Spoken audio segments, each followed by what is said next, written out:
What's up, YouTube? This is Too Raw for TV. All right, so, oh man, this is something that I couldn't wait to talk about on here in regards to this silly ass Negro by the name of Stephen A. Smith. And it started on a recent episode of First Take where the Morris twins were on there. And they were talking about, I believe, Memphis. And, recently they traded Desmond Bain. You get the impression that Memphis may be looking at doing a rebuild either, this season, off season, I should say, or if things don't turn around, maybe making some more major changes in the middle of next season. Okay. So they were talking about John Morant and whether or not John Morant is a guy that you want to invest in if you were the Memphis Grizzlies. And the Morris twins were pretty much saying, yeah, he's young, he's exciting, he's productive. They were, pretty much saying, yeah. Stephen A. Smith, on the other hand, was kind of cautious, saying like, basically his production is down, his scoring, his efficiency is down, and more importantly, his availability is down. And this is one of the rare situations where I actually agree with Stephen A. Smith from a basketball perspective. I'm not certain anymore that John Morant is a franchise caliber player. I don't think he's the type of player that you can wrap or build a team around and hope that he can lead you to the promised land or get you somewhere further than a first or second round exit, especially as the Western Conference become a lot more competitive. But where it got weird is when Stephen A. Smith all of a sudden talked about how there are a lot of players in the NBA who don't want to play in Memphis. And, ultimately he became the messenger of, a lot of players, I guess, don't feel safe in Memphis, which is why they don't want to go there. All right. And he name dropped Jimmy Butler. So he got a lot of flack for this, right? So then, as Stephen A. Smith does, he doubles down on it on the very next episode of First Take. And out of everything that you can think of, instead of talking about basketball, I'm thinking this is like, man, is this a clip from Fox News or is this from his podcast? Is he kind of getting mixed up here? He's talking about crime statistics and socioeconomic factors and whatnot. And what does it got to do with John Morant? Yo, I'm a brother. I look at Memphis as being a city, with a lot of black folks in a red state. That's a tough position to be in. That's just a fact when we're talking about Memphis. But the mayor of Memphis made a comment speaking up for the city and invited me to come. Sir, I have friends in the city of Memphis, longtime friends that I've known for decades, and I'm in Memphis quite frequently. I know a little thing or two about Memphis, so let me get that out of the way first. But in fairness to the mayor, Mr. Paul Young of Memphis, Tennessee, I want to throw this out there, and I thought it was important. Total crimes have decreased by 13.3%. Violent crimes have dropped by 19%. Poverty crimes have fallen by 20%. Total homicide rates have fallen as well in the year 2024. Okay, so when you're talking about that, violent crimes, we're talking about robberies have decreased, rape has decreased. So all of that sounds good. because it's moving in the right direction. But it's still recognized as one of the worst cities in America, to the point where the head of the FBI has called it the murder capital of this country per capita. That's on the record saying that. This is just weeks ago. What are we talking about here? The poverty rate is at 24.5%. In terms of their national ranking, it consistently ranks within the top 10 most impoverished large cities in the United States of America. Big one here, Molly, Doggy, Wendy. 40% of the children in Memphis live in poverty. And when we're talking about all of those things and you're talking about the troubles that exist, these are the kind of things that contribute to the city being deemed by some within the NBA community as unattractive.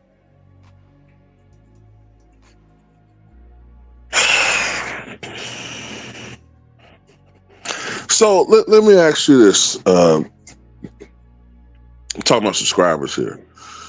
So because the city is struggling financially, right? And that's, I don't know all the numbers, but I'm assuming Memphis is amongst the lowest in the NBA when it comes to median income and when it comes to poverty, high poverty rates and high crime rates, as Stephen A. Smith puts out there time and time again. Wouldn't it then make more sense if you're a franchise to try to draw stars so that, you have sellouts so that you can create more revenue for the city and more jobs, more trickle-down effect to help the city, bring in more businesses into Memphis to affiliate themselves with the Memphis Grizzlies and help to turn the perception of I don't get it comes across to me. I get it from an individual perspective as far as players being afraid or feel like they're being targeted. But that's why when you move, you shouldn't affiliate yourself with certain individuals, because there's no such thing as a completely safe town. There's no such thing, especially for an NBA player. You can go to a city that, statistically has a low homicide rate, but if it's a quote unquote sundown town and you're a rich nigga driving around, with $100,000 of jewelry on your neck, you might as well just be riding around with goddamn steaks and barbecue around your neck in a town full of goddamn Dobermans and Bulldogs. You know what I'm saying? So there's really no such thing as this magical safe city, right? And then another thing that's really and another point I'm trying to make too is this is coming across as very honestly, it's coming across from Stephen A. Smith and these NBA players as elitists. I don't want to be around them niggas. I don't want to be around them. And, that's kind of how this is coming across. And another thing that's bothering me about Stephen A. Smith is, why does he seem to always target black cities? Like, I know for a fact, just from listening to NBA players, that a lot of them don't want to play in Salt Lake City either. And that's why Donovan Mitchell left, right? Culturally, they just don't fit in Salt Lake City, right? But I can hear Stephen A. Smith badmouth Salt Lake City as far as being culturally, undesirable for most black men, because he don't want to have another situation where he has to send a 500 apology emails and apologize on ESPN, apologize on his platform on his podcast, apologize to Fox News, because he don't want to upset those folks. The same folks that he catered to on his platform where he claims that he's an independent, but somehow magically his opinions always divert to appealing to a certain demographic.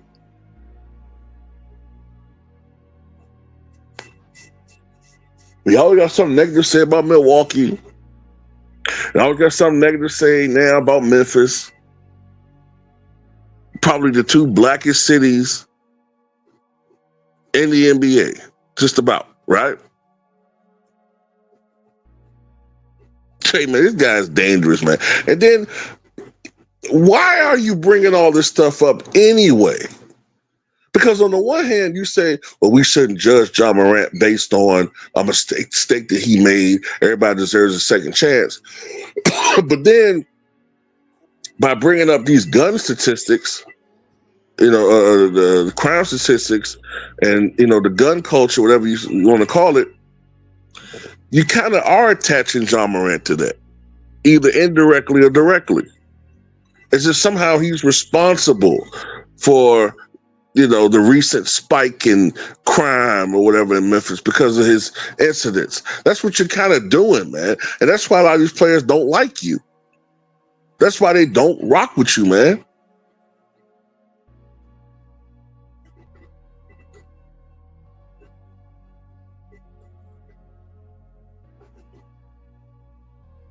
I don't get it. We're at possibly the precipice of OKC winning their first ever championship, at least in OKC. And this clown is on his show talking about crime statistics in Memphis. Crime statistics.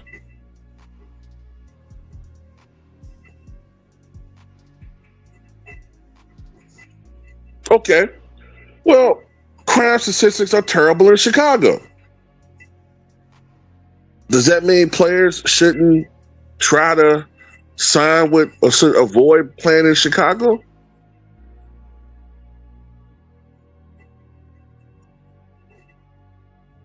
I'm pretty sure there are bad crime statistics in LA, especially right now, right? Does that mean that nobody should play for the Lakers?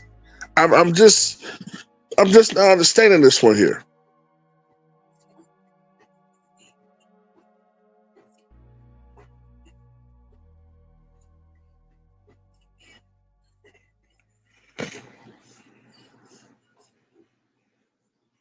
I'm glad Ja Morant called this out, but knowing Stephen A. Smith,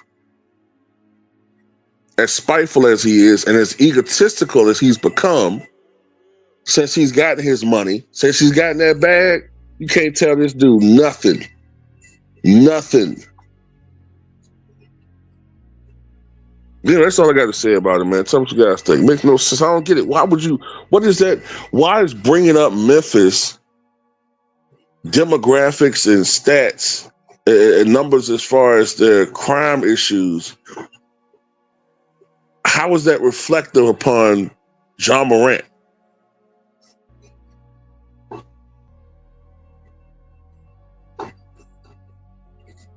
And if players don't want to play there, you know what I'm saying, because of crime, look, I get it. I remember what happened to Lorenzen Wright.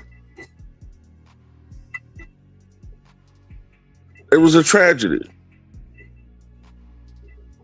but